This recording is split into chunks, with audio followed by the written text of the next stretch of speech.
Bonjour tout le monde. Alors comme je vous l'avais dit dans une vidéo précédente traitant du sujet, Julia est un langage pour les scientifiques. Et pour illustrer ceci, je vais demander à Julia de résoudre le problème d'optimisation des Olympiades de mathématiques juniors du Kazakhstan de 2023. Pour réussir à traiter cet exercice, je vais devoir importer deux packages. Des packages dans Julia, ce sont en quelque sorte des écosystèmes. Des environnements qui vont nous permettre de travailler. Le premier package sera Jump, qui permet de créer des modèles d'optimisation, ce qui nous intéresse ici, et surtout va servir d'interface à un solver. Alors Jump est adapté à un tas de solvers, et celui qu'on va utiliser aujourd'hui, c'est ePopt. Alors ePopt, qui signifie Interior Point Optimizer, est un solver donc pour résoudre les problèmes non linéaires. Et là, c'est tout à fait adapté parce que on cherche à résoudre un problème avec une contrainte qui est un polynôme. J'avais oublié, mais Jump signifie Julia for Mathematical Programming. Donc, réellement adapté aux mathématiques. Donc, on y va. Après avoir installé les packages Jump et ePopt, je vais signaler à Julia que je vais les utiliser. Donc, using Jump et ePopt. Je vais créer un modèle qui en fait est un modèle d'optimisation.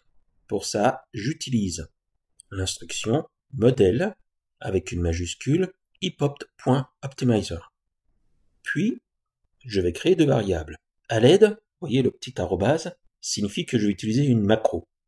Et cette macro, c'est variable, entre parenthèses, modèle, x plus grand ou égal à 0. C'est vrai que dans l'énoncé, on a x strictement positif. Mais si on rentre strictement positif dans la macro, elle va renvoyer un message d'erreur. Donc une fois que j'ai créé la variable x, je crée la variable y de la même manière, puis je vais écrire la contrainte à l'aide de la macro NLConstraint. Je dis que ça fait partie du modèle, et cette contrainte, c'est bien entendu x au carré fois y carré plus 2 fois x au cube fois y est égal à 1. Je vous rappelle que le égal est représenté par deux signes égaux qui se suivent, autrement c'est une affectation.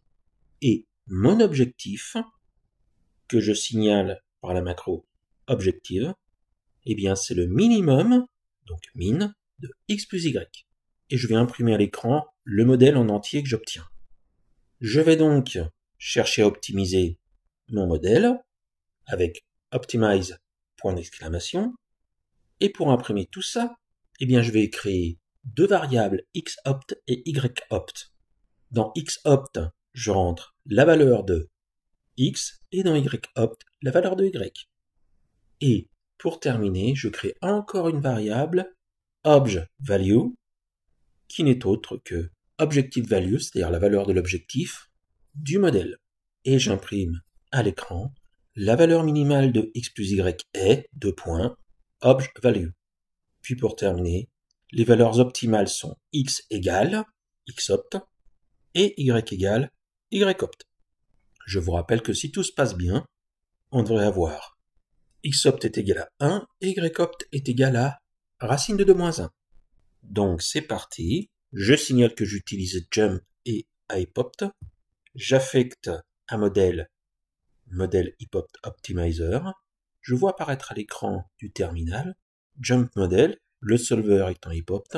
Pour l'instant, j'ai pas de variable et pas de contrainte, ce qui est normal. Je vais créer la variable, du coup elle va s'appeler x, y, la deuxième variable, et la contrainte, je la vois apparaître. Alors sous la forme, ici tout est passé à gauche, ça s'est fait tout seul. L'objectif, qui est le minimum de x plus y, et cette fois-ci j'imprime le modèle complété. Le minimum de x plus y, avec x plus grand ou égal à 0, y plus grand ou égal à 0, et le polynôme moins 1 est égal à 0. Je demande d'optimiser le modèle, et là vous voyez il y a plein de choses qui se sont passées, mais moi ce que je cherche c'est les résultats.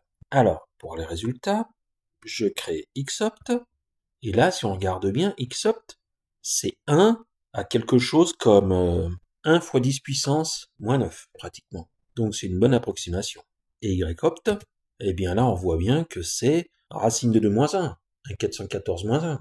L'objectif était d'obtenir x plus y égale racine de 2, donc ça marche encore. Et j'imprime à l'écran la valeur minimale de x plus y qui est ici racine de 2. Et les valeurs optimales sont x est égal à 0,9999, autrement dit 1, et y est égal à 0,414, 2, 1, 3, etc., qui est racine de moins 1. J'espère que ceci vous a plu et que ça vous a donné envie d'aller chercher du côté de Julia. Alors malheureusement, bon, il n'y a pas de documentation en français.